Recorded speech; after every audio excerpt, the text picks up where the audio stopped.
როგორ შეიცვალა ბიზნეს გარემო ხელისუფლების ცვლილების შემდეგ? საპარტნიორო ფონდის აღმასრულებელი დირექტორი ირაკლი კოვზენაძე TV3-თან აცხადებს, რომ ბიზნეს კლიმატი ყველა მიმართულებით გაუმჯობესდა, რაც ზოგადად სხვადასხვა სექტორში არსებული თავისუფალი გარემოთია განპირობებული. კოვზენაძის განმარტებით, ბიზნეს გარემოს გაუმჯობესებაზე მეტყველებს როგორც საპარტნიორო ფონდის ფარგლებში უცხოელ ინვესტორებთან გამართული ყოველდღიური შეხვედრები, ასევე მთავრობის ეკონომიკური ჯგუფის პარტნიორობა საქართველოთი დაინტერესებულ ბიზნეს ჯგუფებთან. გვაქვს რამდენიმე მიმართულება მნიშვნელოვნად წინ წასეული, ეს არის ენერგეტიკული ნაწილი, არის სოფლის მეურნეობა, არის უძრავი ქონება, მე გულისხმობს სასტუმროებს და ინფრასტრუქტურას და გადამამუშავებელ მრეწველობას. ყველა ამ მიმართულებით არსებობს მნიშვნელოვანი გაუმჯობესება ბიზნეს კლიმატის.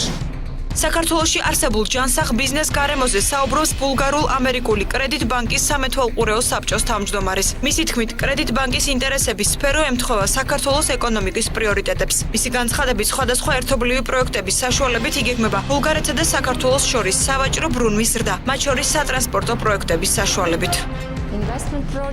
კრედიტ ბანკის ინტერესებს სრულად შეესაბამება საქართველოს ბიზნეს გარემო და ვაპირებთ სხვადასხვა სექტორში ერთობლივი პროექტების განხორციელებას.